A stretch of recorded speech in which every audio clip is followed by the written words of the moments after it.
Assalamualaikum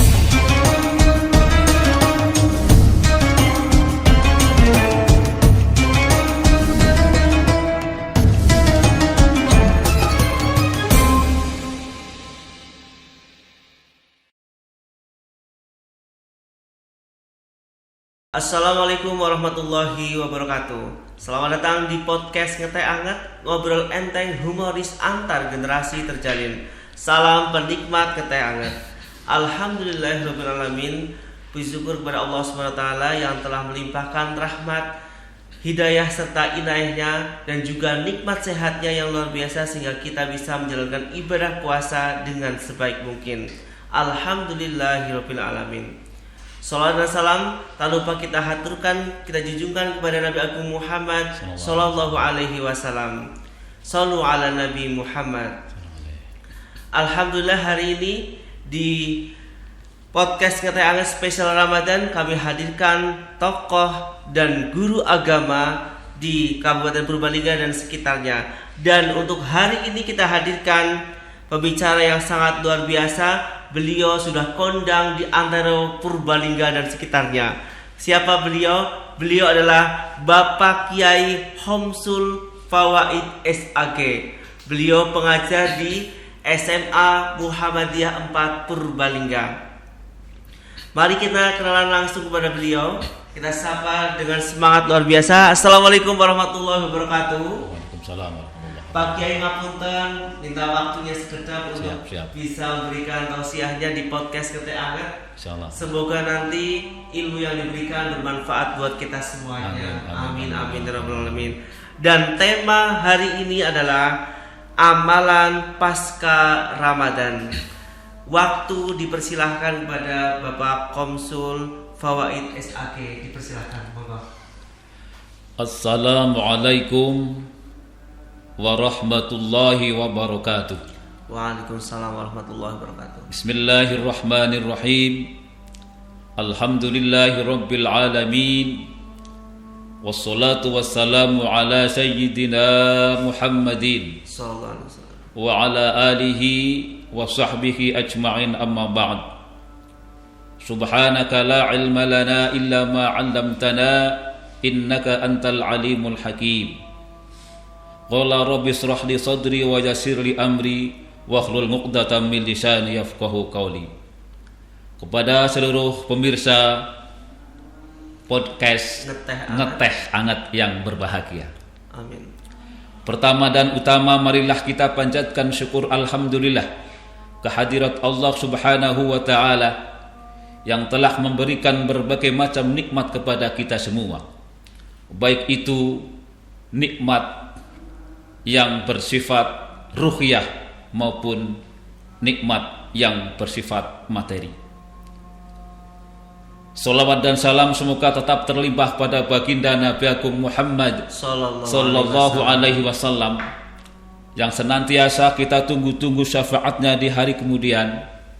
Mudah-mudahan kita semua termasuk umat yang akan mendapatkan syafaat di hari kemudian. Allahumma amin amin amin ya rabbal alamin.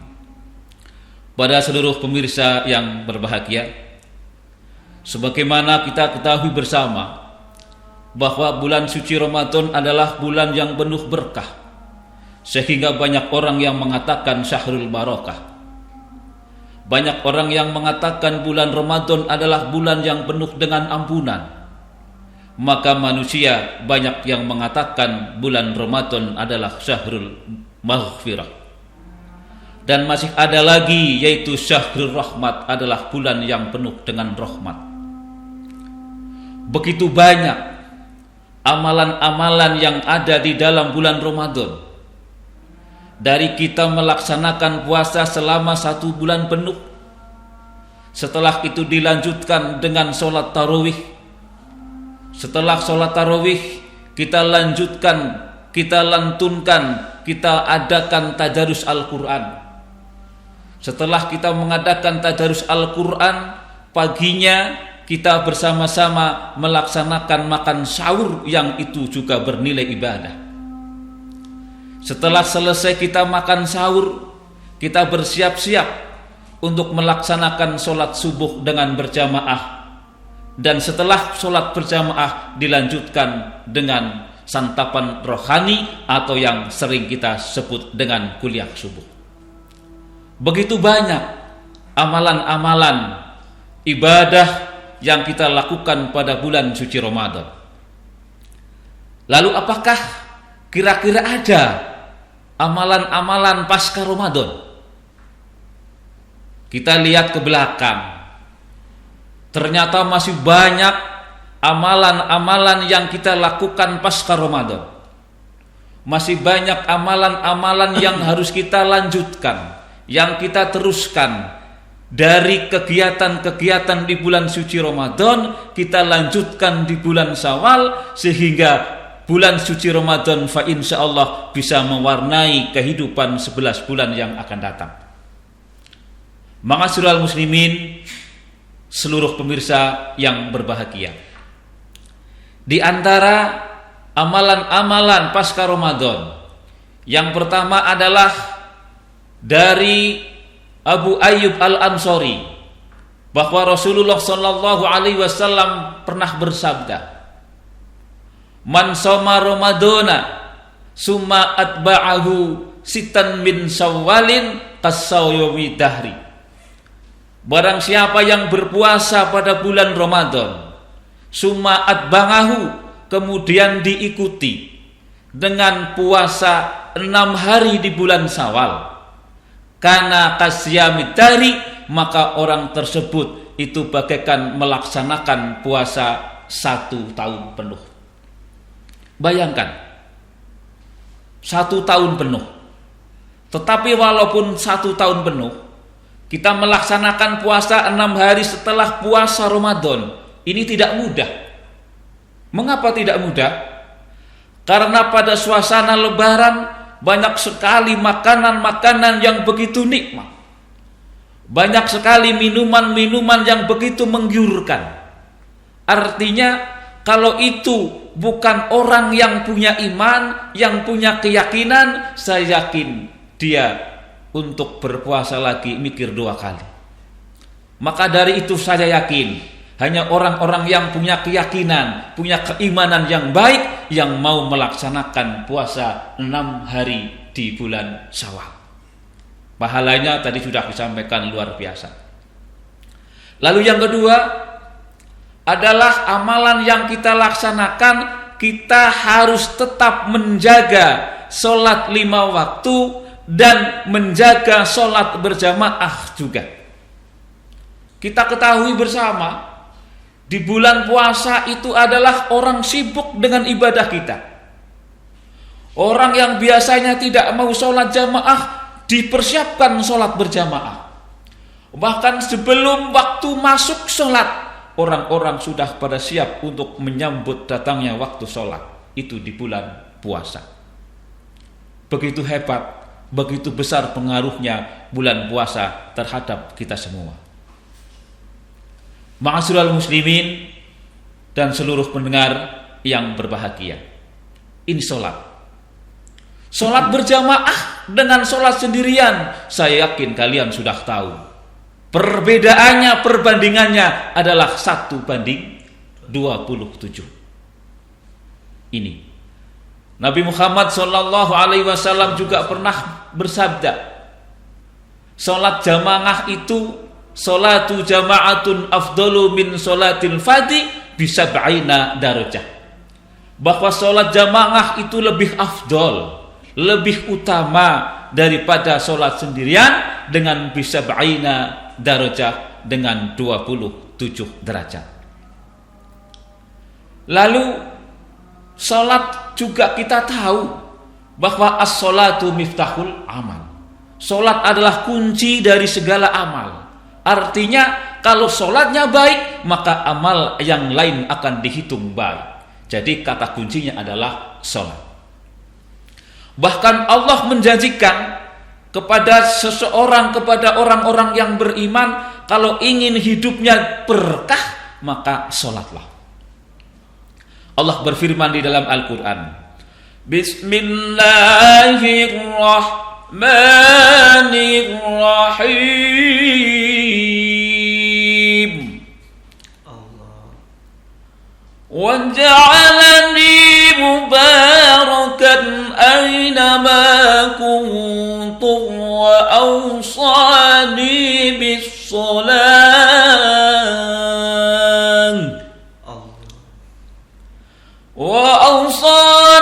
بِالصَّلَاةِ وَالزَّكَاةِ مَا دُمْتُ حَيًّا وَبَرًّا بِوَالِدَتِي وَلَمْ يَجْعَلْنِي جَبَّارًا شَقِيًّا.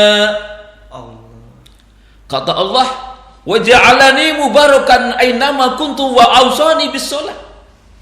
Allah akan menjadikan kehidupan manusia, akan menjadikan manusia berkah, umurnya berkah, rizkinya berkah, dan harta bendanya berkah dengan apa? Wa ausani bis sholat.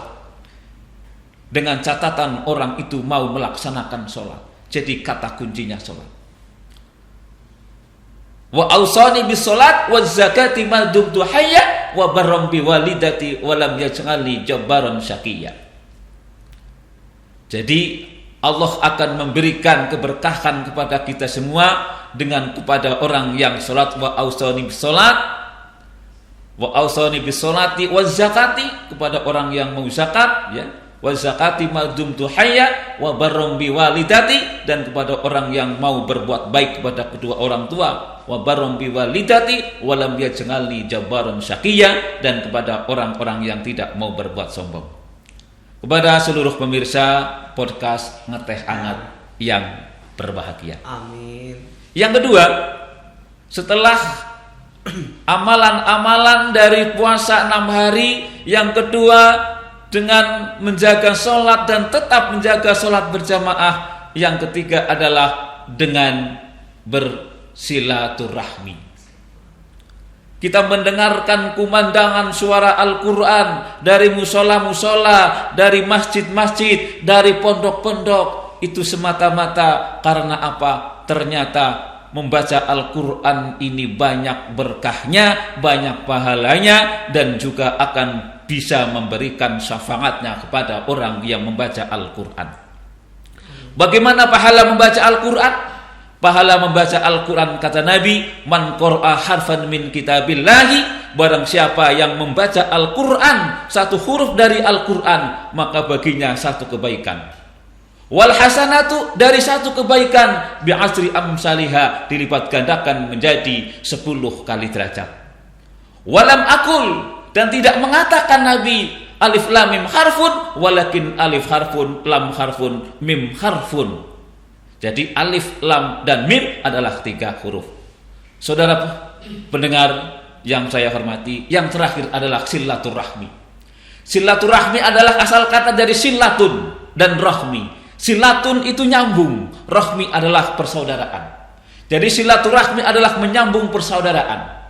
Dengan harapan setelah kita mengadakan silaturahmi akan terjalin hubungan yang baik. Yang tadinya belum kenal akan menjadi kenal. Yang tadinya belum akrab menjadi lebih akrab. Yang tadinya belum akrab menjadi akrab. Yang tadinya sudah akrab akan menjadi akrab. Dengan harapan setelah adanya silaturahmi ini akan terjalin ukhuwah Islamiyah, ukhuwah insaniyah. Dengan demikian kita akan enak kita hidup dengan sesama manusia. Inilah silaturahmi. Banyak sekali hikmah-hikmah silaturahmi yang kita ambil.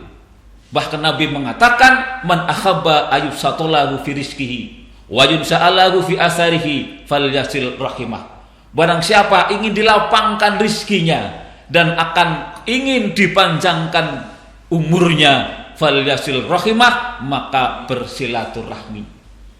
Dasar silaturahmi banyak sekali. Bahkan kadang-kadang kata silaturahmi disandingkan dengan iman kepada Allah dan iman kepada hari akhir.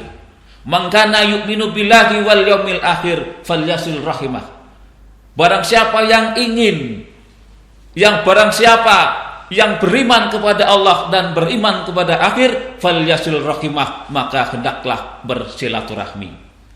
Kepada seluruh pemirsa podcast Teh Anget yang berbahagia, inilah yang bisa saya sampaikan. Kurang lebihnya mohon maaf yang sebesar-besarnya. Wallahul muwaffiq ila aqwamit thoriq.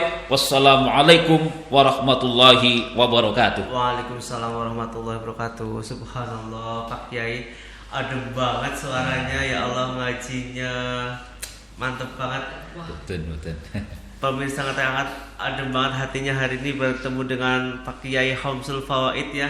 Mantep, semoga nanti kapan-kapan kita kembali nih, hadirkan kembali Bapak Khamsul Fawaid mungkin di event-event yang lebih podcast nanti untuk tersendiri ya. Amin. Amin. Baik, untuk Pak Kiai sudah ada pertanyaan untuk Pak Kiai dari pemirsa Hangat. Pertanyaan pertama adalah, ketika memiliki hutang, maksudnya hutang puasa di bulan Ramadan, tetapi kita ingin berpuasa 6 hari di bulan Syawal. Tadi kan Pak Kiai menyatakan salah satu amalnya adalah berpuasa 6 hari di bulan Syawal ya Pak. Ya. Mana yang lebih utama, puasa membayar hutang atau boleh langsung puasa 6 hari di bulan Syawal ketika ada memiliki utang gitu? Bismillahirrahmanirrahim. Itu adalah pertanyaan yang sangat baik dan saya sangat mengapresiasi dengan pertanyaan itu ya. Bagaimana, apakah nyarutang disit apa Syawalnya dulu? Betul. Jadi ada beberapa hal yang harus didahulukan. Yang didahulukan itu bahkan ada 3 macam yang harus didahulukan. Yang pertama itu adalah kalau sudah ada orang mati itu segera dikuburkan. Ya. Yang kedua, kalau orang itu sudah siap berumah tangga, itu yang harus disegerakan nikah. Yang terakhir, kalau orang punya utang, kalau sudah ada yang buat nyarutang, yang disegerakan adalah nyarutangnya.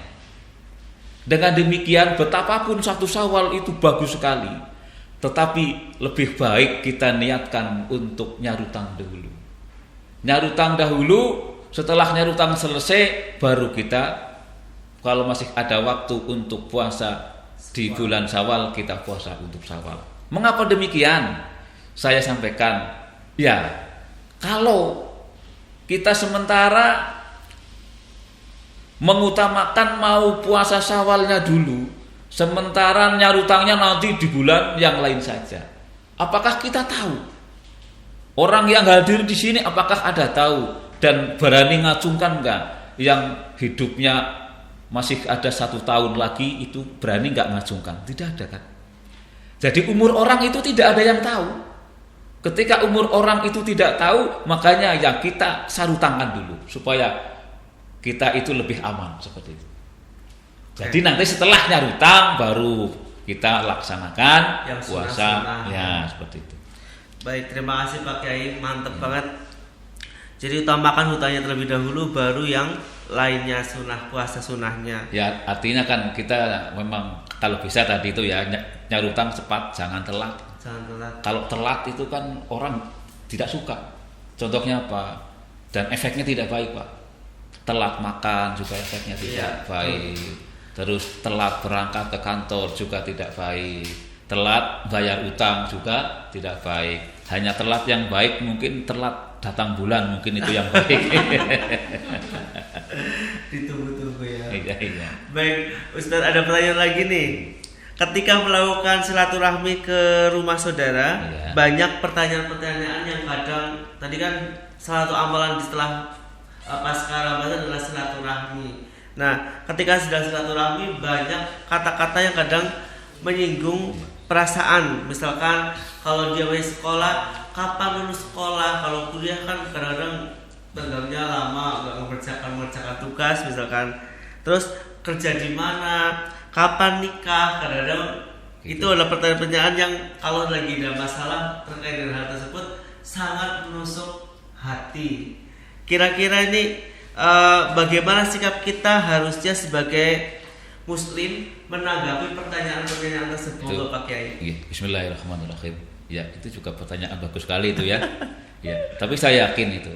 Ketika orang yang sakit hatinya karena ketika ditanya sudah nikah apa belum, pasti dia belum nikah. Terus ketika ditanyakan sudah kerja apa belum, saya yakin yang sakit hatinya adalah masih pengangguran kan seperti itu. Betul. Tetapi kita harus tahu juga cara etika bertamu, cara etika bersilaturahmi. Ini kita harus tahu betul itu. Betul. Karena apa?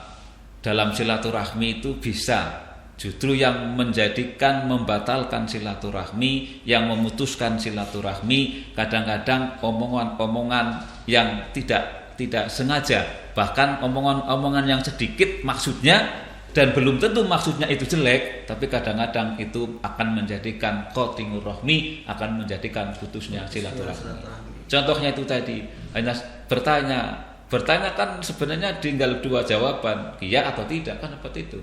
Sudah nikah atau belum? Belum. Kalau dia menerima dengan baik, wah, kalau belum siapa tahu yang tanya punya keponakan, punya saudara, kan malah bisa jadi nikah. Nah, tetapi juga kepada tamu, kepada yang ngomong seperti itu harus tahu. Harus tahu. Sebab apa?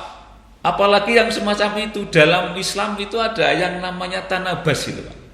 Tanabas itu panggilan. Panggilan saja kalau tidak baik itu akan merusak silaturahmi. Contohnya, tanabas dengan panggilan dengan sebutan yang tidak disenangi. Misalkan orangnya lemu, gendut, dipanggil dengan sebutan gembrot. Pasti itu. Walaupun benar orangnya itu gembrot, tetapi ketika dipanggil dengan sebutan gembrot, pasti dia tidak akan senang. Maka anjuran Rasulullah SAW, perintah Rasulullah SAW, panggillah dengan tanabas, dengan panggilan yang menyenangkan kepada orang yang dipanggil. Lalu dipanggil dengan sebutan apa? Ya mungkin itu ketika orangnya lemu dipanggil dengan sebutan bunda, mungkin itu akan lebih cocok dan akan lebih dengar, akan lebih senang. Kenapa? Rasulullah sudah memberikan contoh ketika Nabi Muhammad SAW ketika itu dengan berjalan dengan Siti Aisyah pada suatu hari waktunya panas, terus Siti Aisyah itu mukanya merah, ya. Makanya dipanggilkan dengan panggilan Ya Humaira itu. Ya Humaira itu artinya hai si putih yang kemerah-merahan. Begitu mesra itu. Artinya apa? Itu adalah panggilan yang sangat disenangi oleh Siti Aisyah. Ya Humaira itu. Lah, tetapi jangan salah. Ketika kalian punya istri, istrinya warnanya hitam, warnanya ireng, kamu dipanggil dengan sebutan Ya Humairem. Jangan. Itu akan menjadi fatal akibatnya nanti. Jadi itulah cara menjaga kita silaturahmi begitu. Supaya orang sana cara bahasa Jawa itu setindak noleh selangkah mau apa sebaliknya itu. Ya. Baik, terima kasih luar biasa Ustadz. Ini ada satu pertanyaan lagi Ustadz.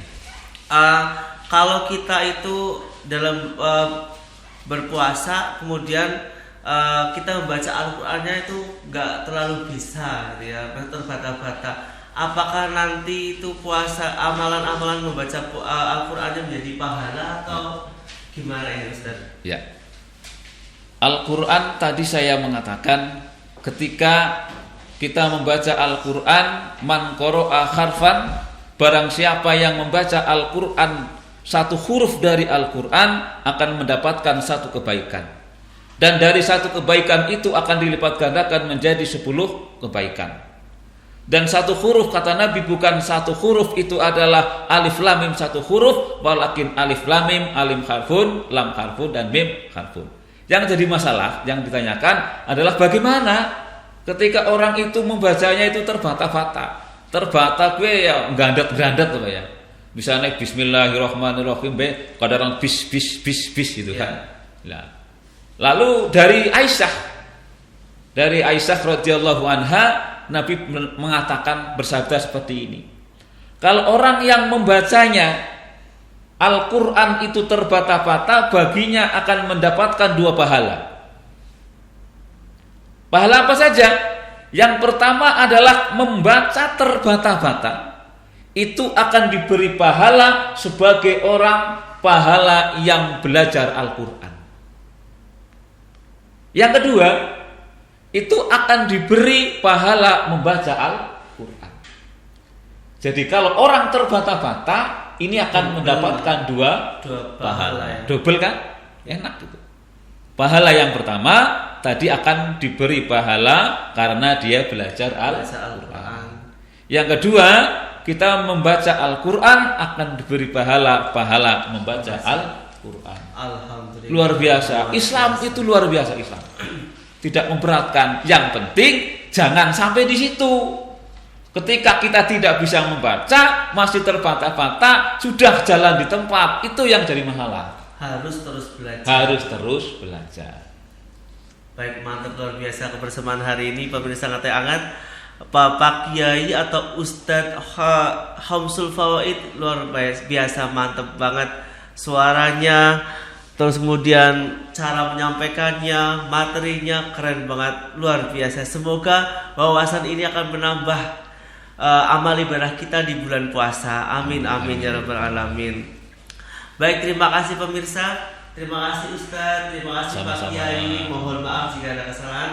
Yang pastinya sukses selalu buat Pak Kiai. Mantap banget. Terima kasih pemirsa Ngateh Anget.